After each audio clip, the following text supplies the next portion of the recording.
Hello और welcome to आसान है एजुकेशन। इस वीडियो में हम डिस्कस करेंगे regional comprehensive economic partnership RCEP के बारे में। और इंडिया ने रिसेंटली आरसीईपी से एग्जिट कर लिया है। देख लेते हैं आरसीईपी क्या है और आरसीईपी के गोल क्या हैं और आरसीईपी के मेंबर्स कौन कौन से हैं। रीजनल कॉम्प्रिहेंसिव इकोनॉमिक पार्टनरशिप एक मेगा रीजनल इकोनॉमिक एग्रीमेंट है जो 2012 से नेगोशिएट हो रहा है between ASEAN countries, association of south East Asian Nations and free trade agreement member partners of ASEAN. So RCEP regional comprehensive economic partnership एक mega regional economic agreement है which is being negotiated since 2012। और negotiate किसके बीच में हो रहा है? ASEAN के बीच में और आसियान के फ्री ट्रेड एग्रीमेंट पार्टनर्स के बीच में। अब मेंबर्स देख लेते हैं आरसीईपी के कौन कौन से हैं। पहले आसियान के 10 मेंबर्स हैं, वो तो हैं ही आरसीईपी में, which includes Indonesia, Malaysia, Philippines, Singapore, Thailand, Brunei and next Vietnam, Laos, Myanmar and Cambodia. So these are 10 members of the ASEAN and we also have 6 free trade agreement partners which are Australia, China, Japan, New Zealand and South Korea. India was also a part of it. So इसमें ASEAN के 10 members हैं और 6 FTA partners थे, लेकिन अभी India ने इससे exit कर लिया है, इसलिए केवल 5 बचे हैं। तो Australia, China, Japan, New Zealand, South Korea are the free trade agreement partners of ASEAN.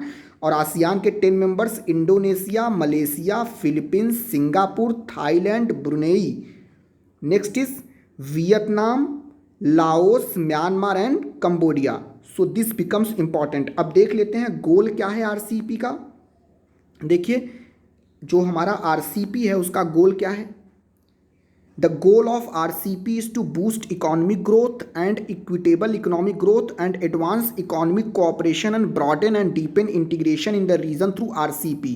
So RCEP का गोल क्या है? इकोनॉमिक ग्रोथ को बूस्ट करना, equitable economic growth in the South East Asian region including ASEAN, और economic cooperation को advance करना, और broaden and deepen integration in the region through cooperation between ASEAN and its free trade agreement partners. और जो हमारा RCEP है ये cover करेगा trade in goods and services, investment, economic and technical cooperation, intellectual property and dispute resolution. So RCEP cover करेगा हमारे trade in goods and services को, investment, economic and technical cooperation को, intellectual property and dispute resolution को। और इन 2017 अगर वो हमारे ASEAN के 10 मेंबर्स प्लस जो हमारे 6 एफटीए पार्टनर्स थे इंक्लूडिंग इंडिया को लेकर बात की जाए तो जो हमारे 16 प्रोस्पेक्टिव सिग्नेटरीज हैं including India, it accounted for a population of 3.4 billion people with a combined gross domestic product of $21.4 trillion and about half of the world's population was also covered and 39% of the world's GDP was also covered. So जब India हमारा RCEP का part था तो उन्होंने 3.4 billion people को cover किया। जो हमारा आरसीईपी एग्रीमेंट था उसने 3.4 बिलियन पीपल को कवर किया था और $21.4 के जीडीपी को, और half of the world population was covered and 39% of the world GDP was also covered under RCEP.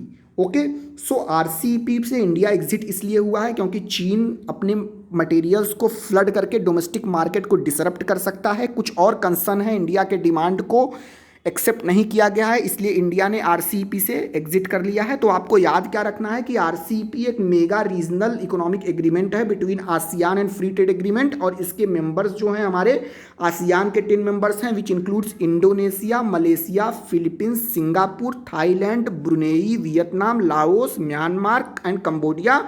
And it had initially इसके पास 6 फ्री ट्रेड एग्रीमेंट पार्टनर थे, लेकिन अभी इंडिया ने एग्जिट कर दिया है तो केवल 5 बचे हैं, Australia, China, Japan, New Zealand and South Korea. So this can be a important part of your prelims exam. कोई क्वेश्चन आपसे पूछा जा सकता है। Okay, thank you for watching, have a great day.